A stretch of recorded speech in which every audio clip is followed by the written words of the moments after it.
all control. Gravity is all that I know. She's over me. She's over me. She comes with her hypnotic dance. She holds me here with only a glance. She's over me. She's over me.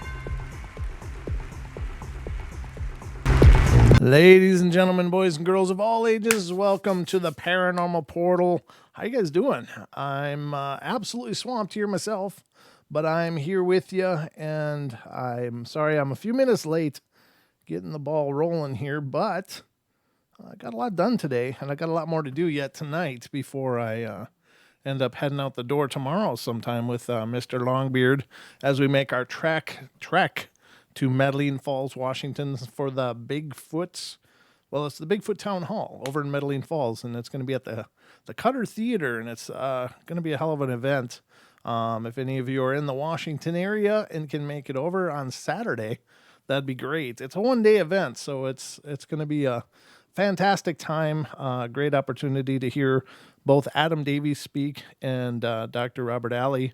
Both of them are going to speak, as well as I'm sure Stephen Majors will get up there and do some talking about some of the stuff they've been up to. So it's going to be a great event. Apparently it's going to be just packed. So it'll be great to see so many people come. It's not a huge event, but it's so well put together. Steven's doing a great job planning it and getting all the logistics handled. That guy is just a machine.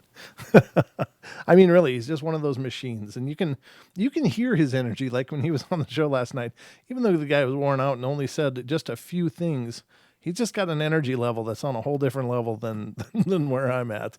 But just a great guy. So we're really looking forward to getting over there and being a part of that on Saturday. So if you're in the neighborhood, stop by Medellin Falls, Washington, and come say hello. I know Pam's going to be over there, I think she said. So that's going to be great. It'll be great to meet her. And we'll be there. So looking forward to seeing any of you guys that can make it. But welcome to the show. This is the Night Terrors. This is our shorter format of the portal. Last night, Don and I had a great time visiting with Adam Davies and Stephen Majors on the show for just a 30-minute spell. We only had a little bit of time with them. They are as well. Stephen has just a mountain of things to do as he's organizing it. And Adam's going about 15 directions, so he had a lot to prep and take care of before he's going out the door too for this event. So there's a lot of things going on, and it was great to have a little bit of time with them as they were able to make it and just talk with them. Great. It was really cool to talk with Adam. That's the first chance I've ever had to actually kind of interview him. So even though I only had 30 minutes, I was like trying to push all of the value into that 30 minutes that I could. I was pulling him everywhere on questions and ideas and thoughts and stuff. So, but it was great. It was a really cool experience. So thank you all for those of you who joined us last night. And thank you to those of you who have watched it since or will watch it yet. It was a good show altogether last night, and we had a great call in and such. That's always cool. But I hope you guys are ready, because it's time for bed.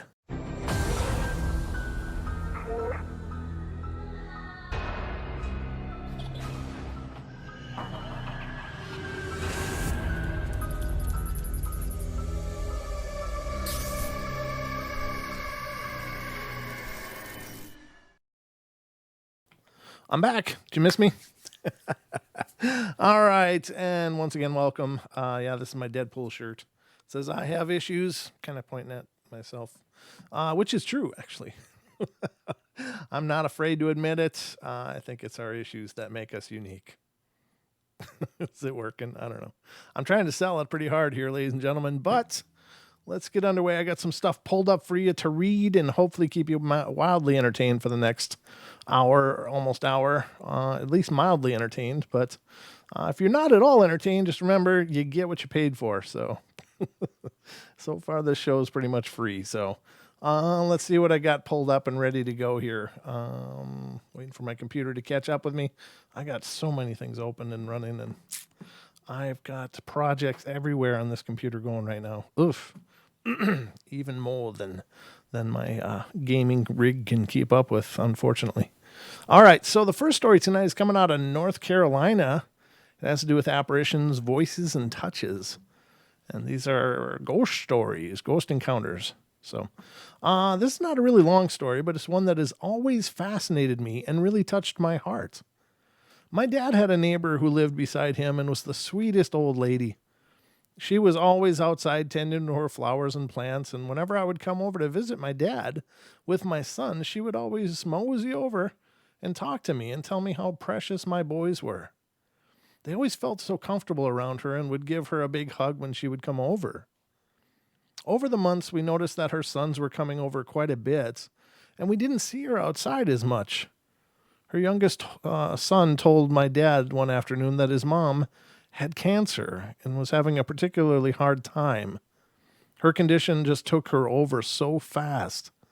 And it was sad to see this sweet woman having to endure so much pain, hindering her from doing what she loves so much, tending to her outside garden.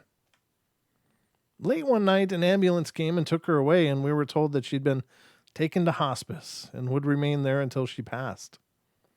The cancer had just gotten far too bad for her to take care of herself at home, and she was in hospice care for about a month before she finally did pass on.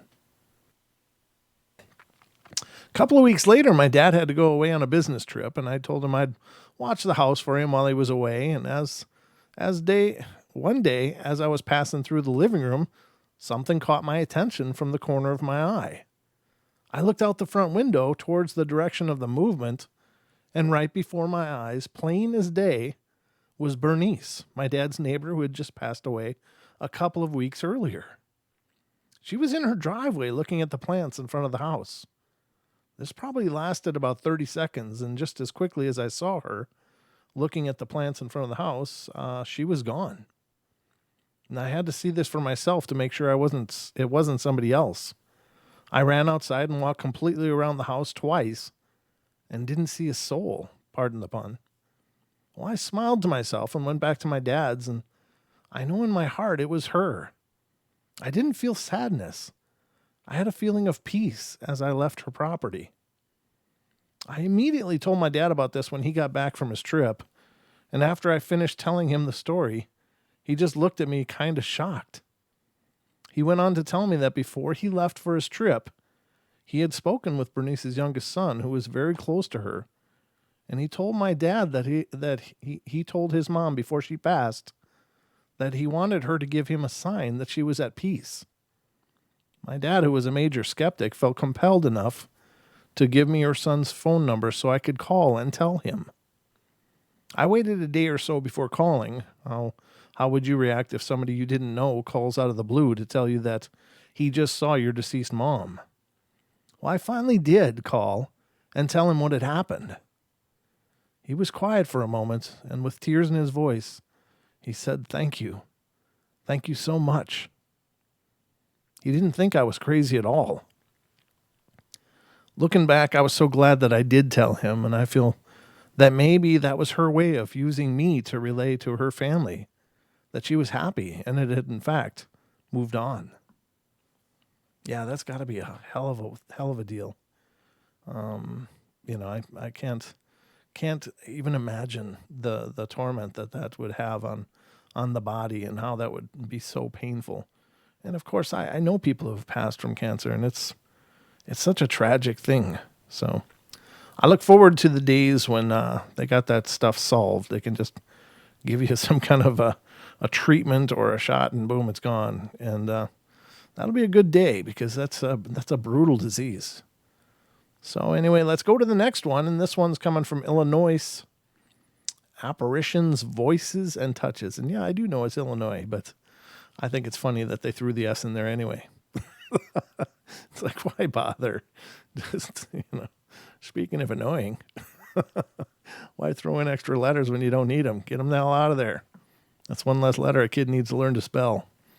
All right, so this one says, this is about our apparitions, voices and touches. I'm not one to be attacked by the paranormal, so you can guess I was on the verge of literally peeing myself. As I was about to go to sleep, I thought there's no such thing as demons. What a thought to go to sleep to. It's like, try to think of something peaceful and calm so you can drift off to sleep. And it's like, I don't think there's demons. Well, then there was a deep breathing at the foot of my bed. And then it felt like someone stuck a vacuum in my mouth and was sucking the air out of my lungs. So I heard somewhere that the word Jesus scares demons. So I started thinking, Jesus, Jesus, Jesus. It stopped. So I wait for a sign that someone was there. And then I heard footsteps across the floor, like someone was pacing. So I started thinking, Jesus again. It stopped again. And then it started pacing again. So I did it again. Well, then I finally fell asleep for like 30 minutes. And then I heard a non-human growl on the side of the bed. So I was practically screaming, Jesus. And it stopped. So I got up to turn on the lights. And the light got really bright, and then it blew. Over the course of a half a second, it actually took for it to blow. So I jumped on my bed and started screaming, Jesus again. And then I ran from my brother's room and jumped on his bed and was crying to death. I don't even know what that means. How do you cry to death? And started saying, cool, there's something in my room. So he went with me to my room to get a pillow, and I slept in the living room.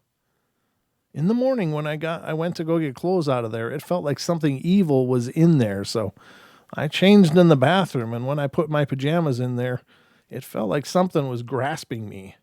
Not holding me there, but just holding onto my chest and legs. When I got home, I put my book bag in there, and it still felt like there was something in there. So I don't think I'm sleeping in there tonight. That's the end of that story. Yeah, I guess, proclaiming a religious passion is a good thing.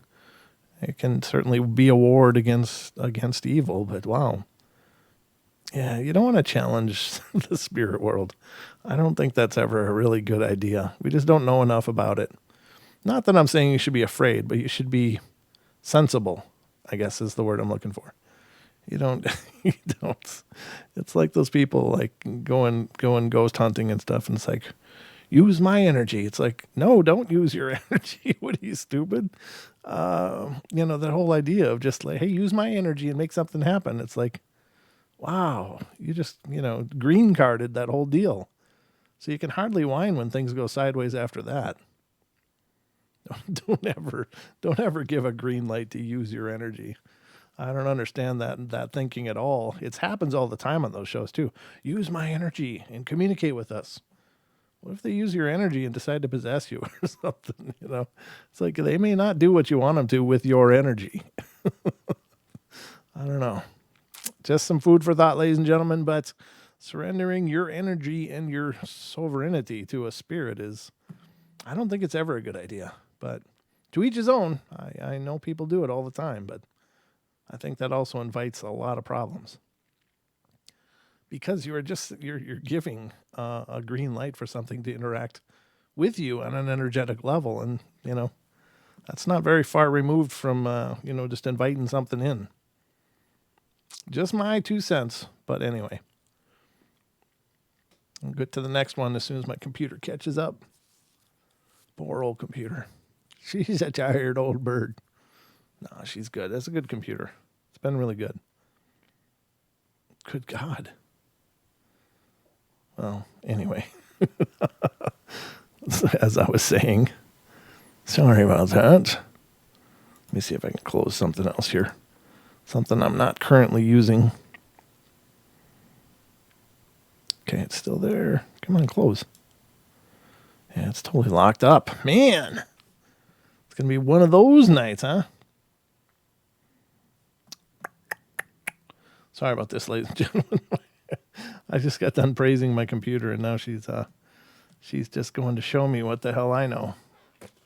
So how you guys doing? Everything going good out there? You guys enjoying the shows? Anybody feel like you got a whole bunch of stories and you want to come on the podcast and talk to me about it? We should talk about the podcast. Definitely check out our podcast, ladies and gentlemen. It's the Paranormal Portal podcast, and you can find it on all the major podcasting platforms except not Stitcher.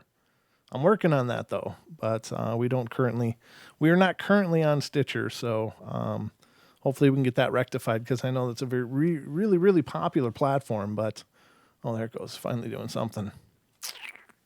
Okay, got it to go. But anyway, check out the podcast if you would, please. We're on iTunes, iHeart, Pandora, Spotify, and a bunch of other ones, but not Stitcher yet. But we'll see what we can do. So if you use Stitcher, hang on, I'm working on it. But let's get back to the stories. This next story has to do with, again, apparitions, voices, and touches. It's the same author, so that stands to reason that's what they've experienced. All right, sorry, that was a really loud swallow. I'm sorry about that. Yeah, that's not the kind of stories I'm looking for, Cha-Cha. I once heard this story when I was in camp of this ghost train. All right, so Illinois again, and says, I know this is cheesy, but a week before my previous story, which is the one we just read, scary irony, I heard the voice of a little girl say my name. The only woman in the house was my mom, so I got up and looked for the source of the voice, and it was never found. 2 days after that, I got back from seeing Twilight. Well, that'll screw anybody up. I went to my cousin's house to stay the night, and when we got there, my cousin Chelsea disappeared, so I went to look. Well, it says look her, but look for her, I think is what they meant. I walked into her room, and she wasn't there, so I turned around and went back. Now, to the left of the hallway to her room is a mirror. When I walked back down the hallway towards the living room, I saw a girl in the place of myself. She was 4 or so feet tall. She had brown golden hair, and she was wearing a school uniform from the mid-1800s. Well, I did a double take, and she was gone, and I was there again. That stunned me a bit. Later, I was looking for Ashley, my other cousin, and I walked into her room, and she wasn't there. When I turned around, I saw the little girl again.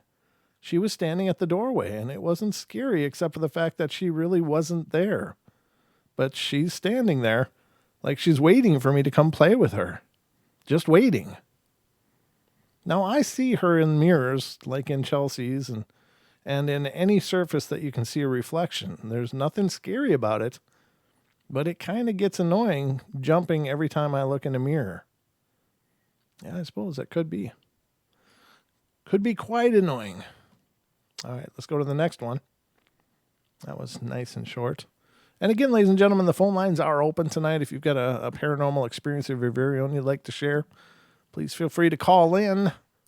The phone number to the show is 720-923-0500. Again, 720-923-0500. And if you forget that later, it's right up there. Just point at the numbers. It's right up there waiting for you. Call in. Become a part of the portal. Sorry. That was my diabolical laughter for tonight. The next one is about poltergeists and physical manifestations, and it's coming from the state of Wisconsin. Just out of high school, I moved to Green Bay to go to a technical college, and I'd rented an apartment, and with one of my best friends from high school, two women on their own for the first time. We rented a furnished apartment on the west side of Green Bay, close to the school.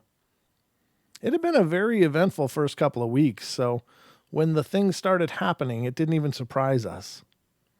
The first incident was when we came home from school. We opened the coat closet, placed our coats on the hangers, and closed the door behind me. I remember leaning against the door, being so wiped out from a long day, and we went on with our nights, and later that evening, while watching television, on the couch with our back to the closet, we heard the screeching first and looked over to see where it was coming from. we saw the closet door slowly opening up. Well, I screamed for my roommate to go over and see what it was doing, and she said, "No way." We both sat frozen, awaiting whatever was going to come out of the closet, and nothing came. I jumped over the back of the couch and slammed the door back shut, without ever looking at what was inside. We'd been living there for a couple of months now without any other incidents that we noticed. We'd finished dinner and washed the dishes, and then had gone into the living room to work on our projects for school. My roommate had gotten up to go to the bathroom, and I heard glass shattering in the kitchen. I looked over to find one of our dinner glasses shattered at the edge of the kitchen, and it was almost to the point where the kitchen and living room met. If it would have just fallen off the dish drainer, it could never have made it the 5 feet across the room.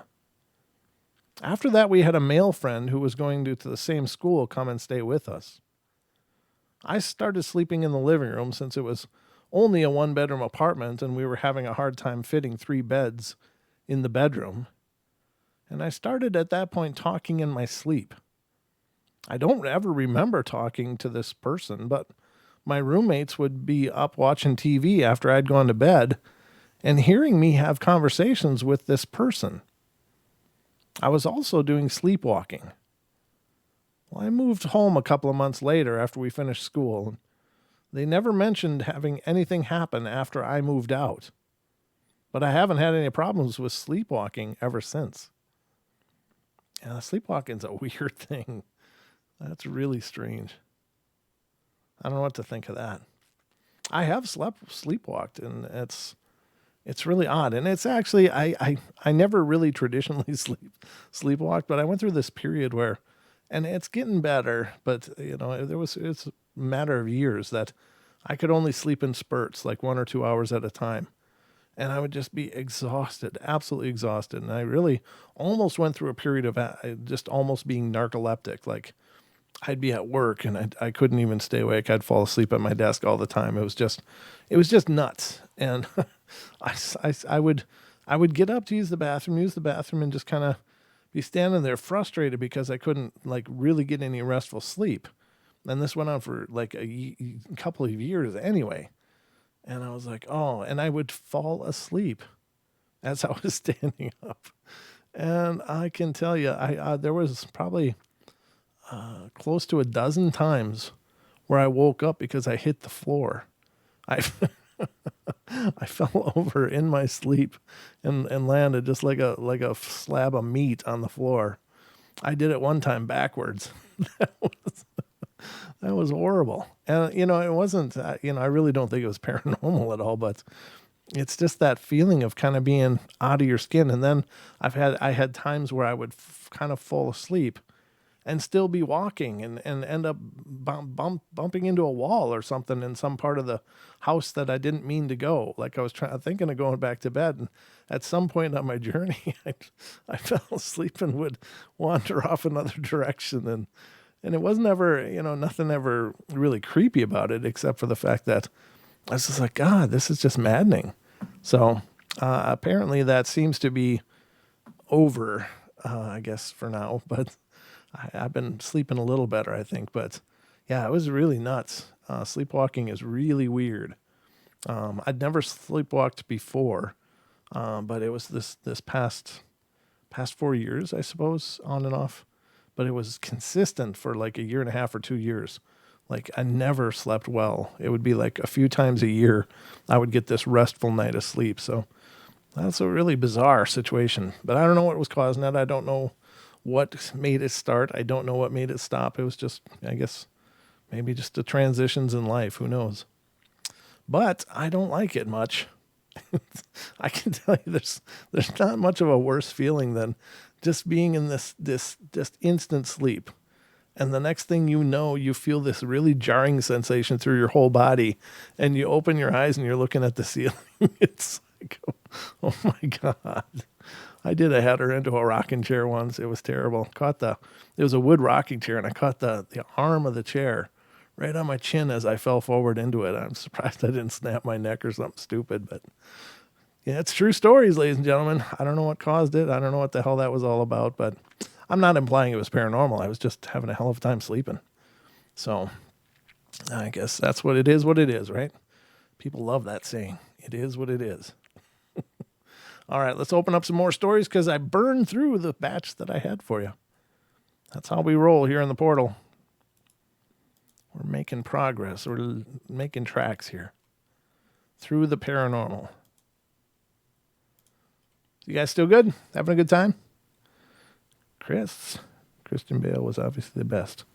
Are you talking Batman? I think Michael Keaton was better. I did enjoy Michael Keaton's Batman, but it was more campy. Christian Bale kind of brought it to this. That portrayal, I think, was much more dramatic and dark. The Christian Bale Batmans were good, though. Especially the Heath Ledger, Christian Bale team up on that was just brilliant. But anyway, Adam West. Adam West was awesome. That was the true campy Batman. I used to love that show when I was a kid. I couldn't wait. I used to be a Batman fanatic when I was a kid. And then when I got older, it was Spider-Man. So Batman was my first superhero. All right, let's go to California. And this has to do with psychic medium kinds of encounters. So this one starts out, she smiled at me in an all-knowing way. This sounds very, very well written already. Some of these, when I read them, and I don't know if it's fair or not, because, I mean, some people are just brilliant writers. But when I read these encounter stories that start out just so damn poetic and perfect, it's like, it feels like, I'm reading somebody's fabrication rather than an actual event. And I guess that's my own bias. I mean, certainly very literate people can have experiences as well, but it just comes across like it's coming from a book. But anyway, I'll read it to you. It says, she smiled at me in an all-knowing way. Her green eyes sparkled in the sunlight, and her teeth were so white. It was a spectacular floor-length dress she wore. The dress looked like it was made out of cobwebs, and the material, I don't know what it was. It threw off sparks. Yeah, you heard it right. It looked like blue sparks were emanating from the gown as she moved about. She seemed to be dancing, gliding to a tune only she could hear. I guess I need to explain this to you. It wasn't long ago, maybe a year or so, and I was driving along the interstate. My journey was supposed to be a short one, and I was on my way to walk around Presidio Park. It's probably 10 minutes away from the condo and a quick turn off the highway, and the area winds up a short hill, and an old mission sits on to the side. The area is very old, and not long ago, bones of Indians were dug up. There seems to be much paranormal activity, but usually after dark when the sun goes down. No one stays around for long. The brush and trees hide a history known only to them. The girl appeared to me late one afternoon, and I wasn't sure what to make of her. She said, "I am tomorrow." And then she winked at me. It wasn't clear if she was making fun of me, trying to scare me, or if it was just her form of humor. I really don't know for sure. She laughed and she winked, and in an instant, she was gone. I saw her appear atop the mission pathway. She ran to the nearest doorway and closed up, of course. It was closed up, of course. I saw her turn to look over her shoulder, and then she walked through the wall. The last thing I saw of her was her sparkling dress, and now that I think about it, maybe she had tiny mirrors sewn into the material. It was beautiful. I'd never seen anything so unusual before. It clung to her slender form as though it had been made for her. She was petite, maybe 5'1" tall. She wasn't especially pretty, but her eyes and smile, they lit up her face, and she transformed before your eyes, and it was like she radiated happiness. Her body language, her attitude, she appeared to exude, I have no idea what the hell this word is. Joie de vivre? I don't know. I don't speak French, but I'm going to put it in the chat. So you guys don't know what the hell I'm saying here. I don't know this word. I don't know what this phrase means. And I'm sure somebody will let me know. I'll keep an eye out of that. But whatever the hell that means. Joy of life. Oh, I guess it's joy of life. Okay. It's in parentheses on the next paragraph, so it got separated somehow. Of course, she may not have realized she was deceased. I tried to find her again, and I wandered around the edge of the mission, peeking through closed windows, trying to turn the locked doorknobs. There was no way to see inside, no way to get inside.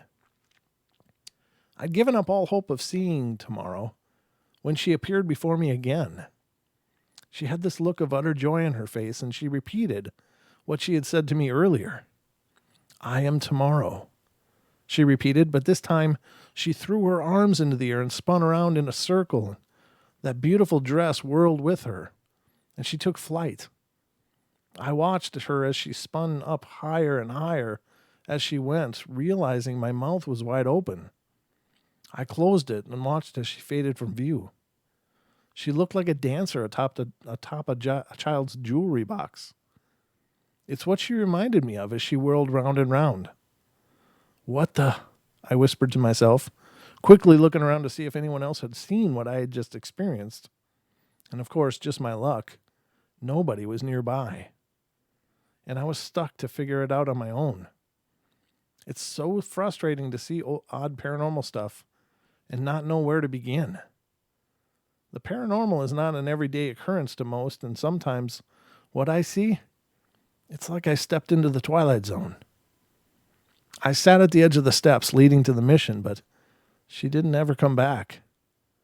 This experience puzzled the heck out of me, and I still don't know what to think about it. Was the ghost of tomorrow just laughing at me? Was she crazy? I don't know what to think. Does anybody have any insight to give me? I'm truly at a complete loss here, and I really wanted to ask her about that dress. "Where'd you get it?" "I got it at Sparky's." I mean, where are you gonna find out about the dress? It was amazing, is what it says. That's the last word. Ask her about the dress. Where do you shop? I love that dress. Do you think it has my size? that's not, I don't think that's just weird. Why would you worry about the dress? Sorry. I'm just a little punchy tonight. I think it's just a combination of a lot of things. Just the sheer panic I feel about being ready for this weekend, and it being a great conference, and really excited to attend. But I've got a laundry list of stuff that I got to get done, and I have no idea how I'm going to do it all, but I'm going to do my best. Whatever happens, happens, right? Some things are just meant to be the way they are, or the way they will be. So let's go to the next story. But I guess that's why I'm a little punchy tonight. I don't know. I like to laugh. What can I say? It's one of the reasons I close the show with remember to laugh as much as you can, because if you don't laugh, man, life just gets to be a brick. All right, so the next one is coming from Michigan. And let's see what's going on there. Not too long. It's about a medium-sized story. This story happened in Chesterfield, Michigan. Oh, this is about children who see spirits. Okay. We've just moved into our house, and I thought, wow, this is the perfect house, but I couldn't help feeling that something was wrong. I soon made friends and found out that they too had the same feelings. We went to the basement and decided to play catch. Since the basement acted as a guest room, there was a bed, and the ball went right under the bed and suddenly popped out, and we heard, "Can I play?" Jeez. We were confused and scared, so we ran upstairs. But after a few minutes, we got used to the eerie feeling and started to go down there again. We tried to talk to the ghost again, and we asked, "If you're here, can you give a sign?" Well, we heard a knock on the wall and decided to ask questions. We asked yes or no questions and figured out 1 knock meant no and 2 was for yes. We tried to get the name, and it was Fred. Sure, Fred's easy enough, I guess. Suddenly, we felt like we understood what Fred was thinking and feeling. We haven't seen Fred since, but sometimes feel his presence. It's spelled Presents. We found a new ghost, as we call Shadow and Scarface. We found out about Shadow when we were playing tag in the house, when the door slammed to my parents' room. I guess when we saw the door slam to my parents' room, or heard, I don't know. We followed it and saw a shadowy figure sitting on the bed, and as soon as we saw it, it disappeared.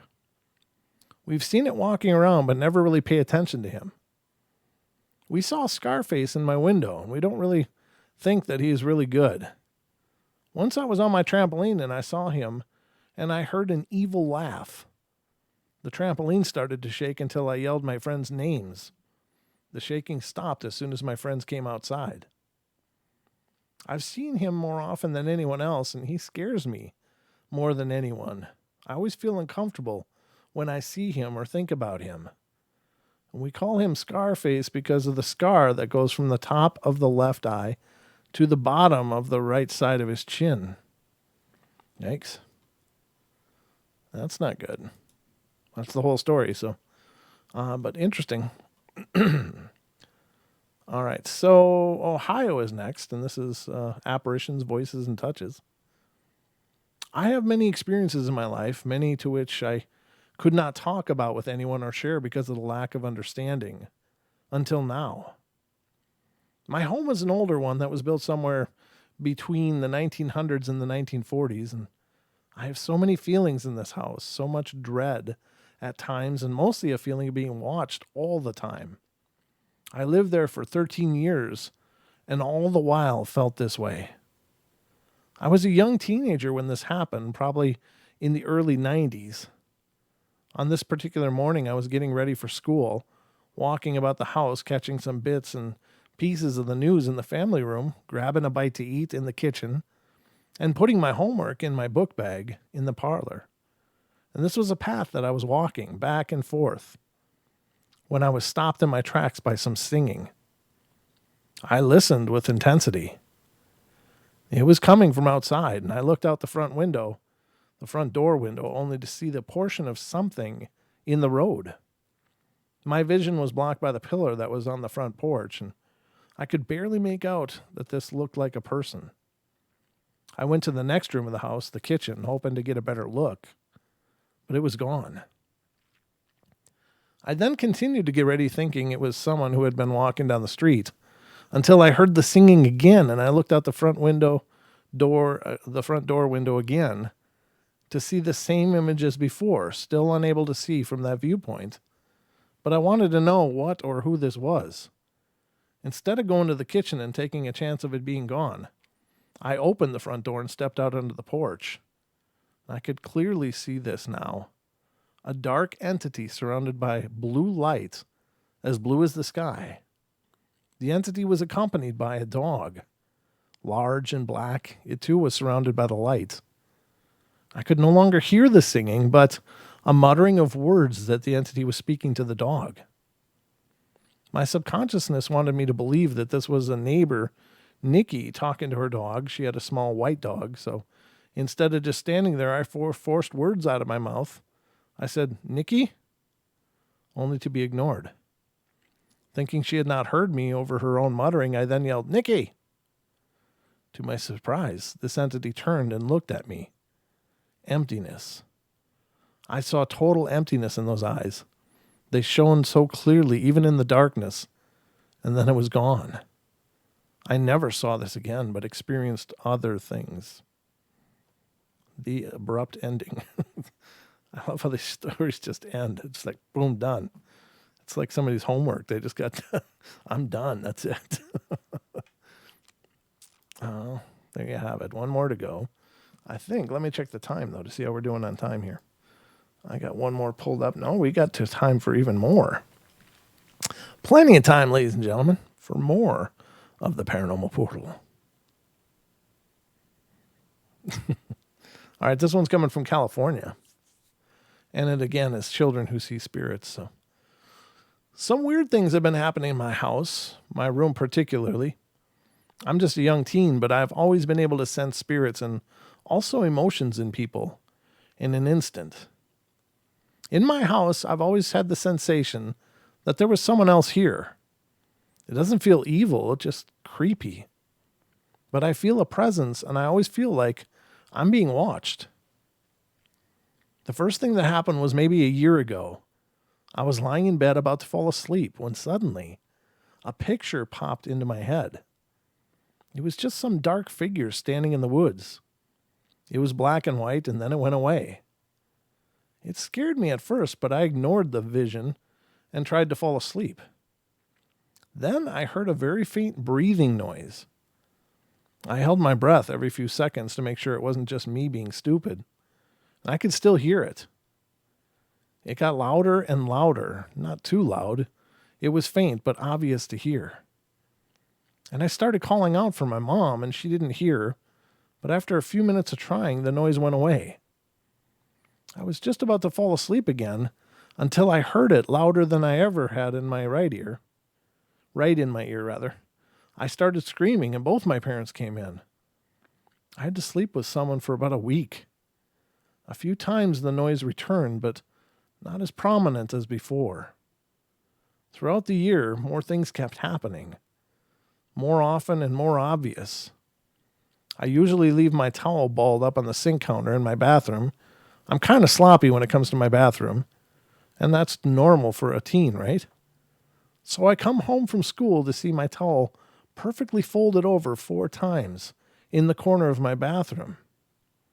I didn't think much of it, so I put it back on the sink counter where I liked it and came home the next day to find it folded up 8 times in the exact same spot. I was convinced. After this experience with the breathing, I believe that there's someone there, so I hung it back up on the towel rack where it belonged and have been doing that ever since. And it never happened again, so I asked my housekeeper, geez, nice house, if she did this, and she said no. But then weirder and weirder things kept happening. I was lying in bed and had just finished the snack I made for myself, and I set the metal tray on the bedside table, and a few minutes later, it picked up and slammed back on the table. Just one of many weird things that have been happening. The next morning, I woke up to see my pant leg floating up in the air and then drop. After that, shadows have been appearing all over the house. It seems to like the appearing in the corners when I'm looking at my TV, and it has also appeared to be walking down the stairs, and I saw it float down them in my TV's reflection, and I also come home to my stuff moved around or just totally hidden in my room. The only hard evidence I have of it is a video on my computer's webcam. I would upload it, but it's a precautionary thing. I don't want my face to be on the internet, but what happened is my friend and I, ironically, were making a fake ghost video. And after we shot the first scene, I left my laptop on the bed, webcam turned off, and my friend and I took a break and we were talking, and I look over at my computer, and it's videotaping me and my friend talking. Well, I couldn't believe it. Then I watched it a couple of times. In the beginning of the video, it spent about 20 seconds tapping the ceiling, and then my computer flips around and videotapes my friend and I. I was amazed. If you look really closely, you can see a gray shadow of some sort in the reflection of my TV. While the computer spins around, again, it appears in the TV. And if you listen closely, you can hear a very deep voice say, "Door." After my friend says, no, the door breaking. And I think we confused it because the first shot we took, we say, "We found a ghost in the house and we want to catch it on tape." It must have not understood that we were being sarcastic. I was on the website the other day reading some stories, and my lights started to flicker, and then I could taste the incense they burn in church. It was so strong, I couldn't believe it. The lights continued to flicker for maybe 20 seconds, but I could smell and taste the incense very strongly for about 10 minutes.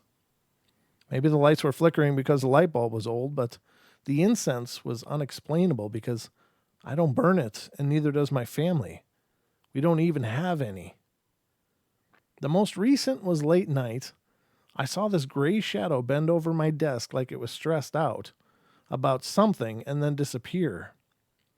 Usually I feel its presence either in the corner or right by my bed, but I could feel it in 2 places that night, in the corner by my desk and then by my door, and it took me some time to realize it was pacing back and forth in front of my bed. I need help. I want to get rid of it, but I want it to leave and I want it to find the light. Can you guys please help me and find what it wants? It sounds to me like it's pretty shy and it knows I'm afraid of it. It only made itself obvious when my friend and I made that video and said we found a ghost and want to catch it on film. I thought that maybe we had finally found it. It's a pretty curious ghost too. It doesn't like messing with me. It wants my help somehow, but it's too shy to do anything because I started screaming that night and I'm afraid of it. It shows up in shadow form a lot, and every time I look toward it, it disappears. Maybe it just wants a friend or something. I'll try to catch it on video and upload it for you guys. Please comment, help me find it, what it wants. Thank you. And there's one more line that says, no one else in my family has been having these experiences, but then again, I'm the only one in my family who has a strong belief in ghosts. That's the tough part. It's really hard to tell. What do they want? What do they want? You'd have to assume that they probably would be better and happier if they passed on. But I don't know, for some reason, and we've speculated about that a ton on the show, but for some reason, some of them hang on to this life, this realm, this experience. And it could be any number of reasons, but I think a lot of it is perhaps either something they loved very much was here, or they're afraid to go there. I mean, that seems to me the only two options. Either they're staying because they feel they need to be there for someone or to protect someone, or they're just too terrified of facing some kind of judgment and eternal suffering that they may or may not feel they deserve. I don't know. That to me seems to be like that would be the strongest motivator. I mean, it sounds crazy to think, well, would you want to just live in a closet for the rest of your life?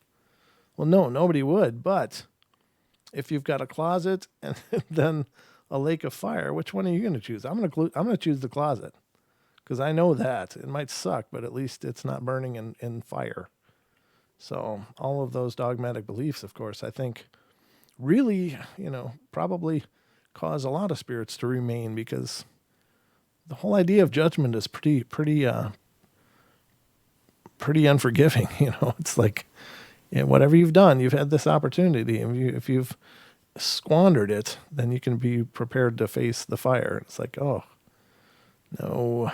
But I guess, it's different belief systems, and it's not my place to condone or condemn any of them. But I can see why some spirits would choose to remain, because the idea of facing that torment and that darkness would be horrid. I'm drinking gingerly so my bottle doesn't crackle and snap. What? Brent, I have run. RUNN. I don't know what you're saying, D. What do you mean you've run? Are you jogging? Is that what's going on? She's running into that exactly. Okay. Brent, this is profound. It means there's still an element of choice in death. I believe there is. I think there absolutely is. I think that some spirits choose to be earthbound. I mean, I don't believe, there's the possibility that there are some spirits that are condemned to it. I don't know. I don't know how all of this works. I've heard all of the ideas and the theories behind it, that there's, some form of purgatory for some, and perhaps that's true. Maybe they're not ready to ascend yet, and they have to remain to work through things. But so there may be choice though too. It might just be like, I can't do it. I can't go. I can't face that. I don't think I was as good a person as I should have been. I don't want to have that reality for an eternity. And it's a terrible fear. I mean, it's got to be a very profound fear for us. So I do believe there's a choice. I do.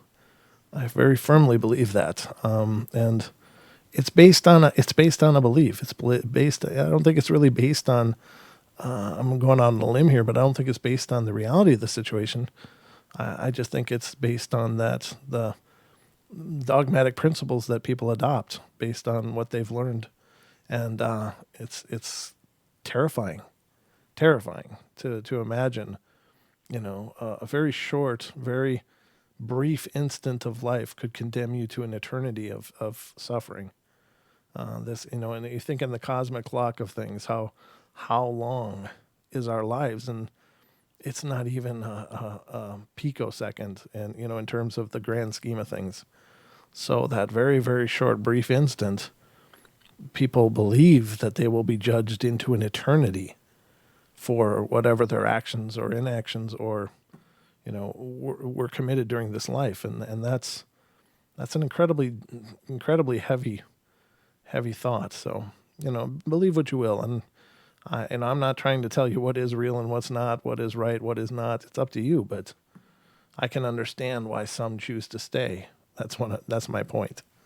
So, just some thoughts, but that's all I got is thoughts. All right, the next one is coming from Texas, and this one's kind of a medium length one too, and it has to do with a haunted place. My husband and I bought this house in 2006. It was our dream house. We moved in about 3 weeks after the papers were signed with our 4 girls, and it started about 3 months after we moved in. One day we came home late at night, and my oldest daughter was the first in the house. And as I came in, she was standing at the bottom of the stairs looking up with a weird look on her face. I asked her what she was looking at, and she told me that a black man just walked up the stairs, and that when he got up to the top, he looked back at her and waved. I went upstairs and looked everywhere but found no one. Since then, we've had a number of unexplained things, like the garbage disposal going off by itself, the lights going on and off, doors opening and closing by themselves, and we hear people talking at night, and of course, footsteps. My husband has seen this black man that my daughter had seen, and he said that it was a pure black shape coming down the stairs, and it scared him real bad. We have heard a little girl laughing, and the kids' toys would go off by themselves at night. Sometimes at night I get really scared, and I usually stay up at night by myself doing schoolwork, and I hear all kinds of strange things. At times I just shrug things off because I know there are other beings here, but sometimes I just get really freaked out for no reason at all, and I don't know. Sometimes I just feel like I'm being threatened, and no one is there, like my life is in danger for some reason. One night I was taking a shower, and I felt like I was being watched. When I looked around, nobody was there. As I started to wash up, I felt hands caressing my back and arms. I was so scared. I stood stock still and asked out loud, "Would you please stop touching me?" Well, the feeling stopped, and I've never felt that again.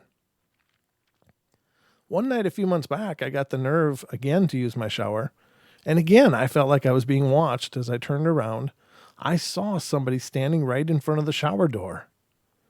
At first I thought it was my husband just trying to scare me, and I turned back around and I said, "While you're in here, can you wash my back?"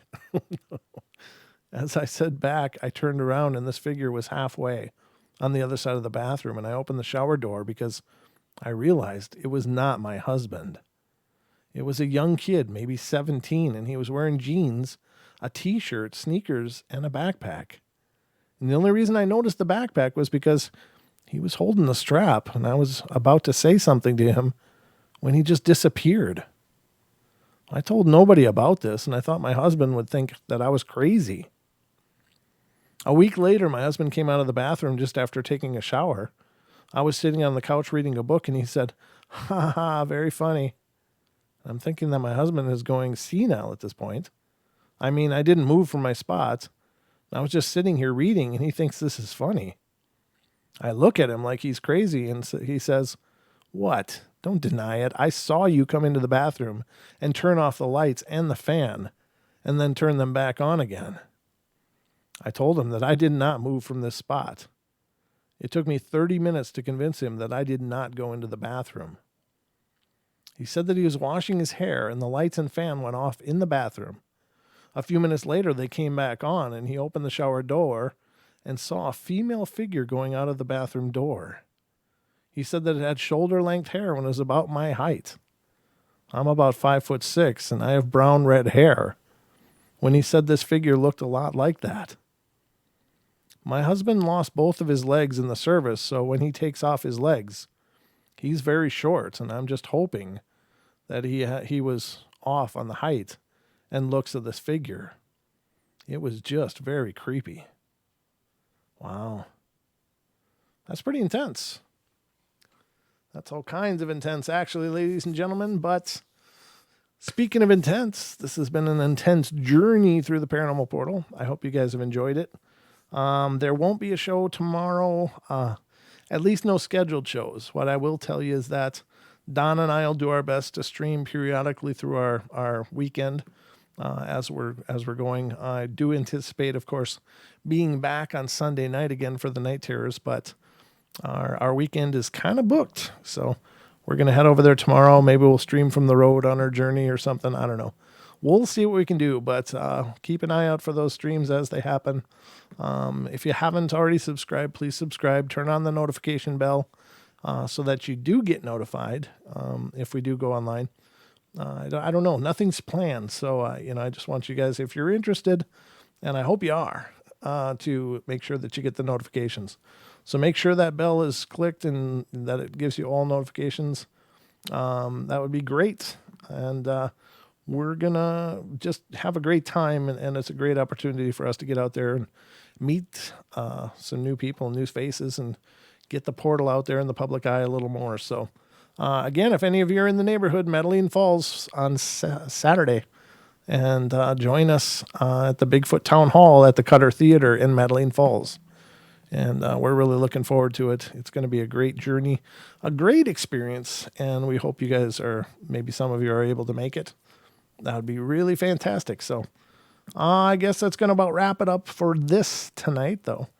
So I hope you guys have enjoyed the journey tonight. Thank you so much for being here, everybody. And thank you to all of you who have come into the chat and said hello and been talking. Great to see you guys. But we're just about done here. That's about it. But I'm just looking at the chat. And yeah, I guess we're good. So, ladies and gentlemen, thank you so much for being here. Again, no scheduled shows Friday, Saturday night here on the portal on the YouTube. So, but do watch and make sure you get the notifications for any spontaneous streams that might occur. So, all right, guys, love you all. Be good, be kind, be nice. Take care of each other. Help each other out. Find the magic in every day, and remember to laugh as much as you can. And we'll be back at it before you know it. But stay tuned for our adventure over to Medellin Falls and the Bigfoot Town Hall at the Cutter Theater on Saturday the 7th. So we'll be hard at it. And if you can't be there in person, at least join us on the streams. So see you guys. Take care. Love y'all. And adios. Sweet dreams.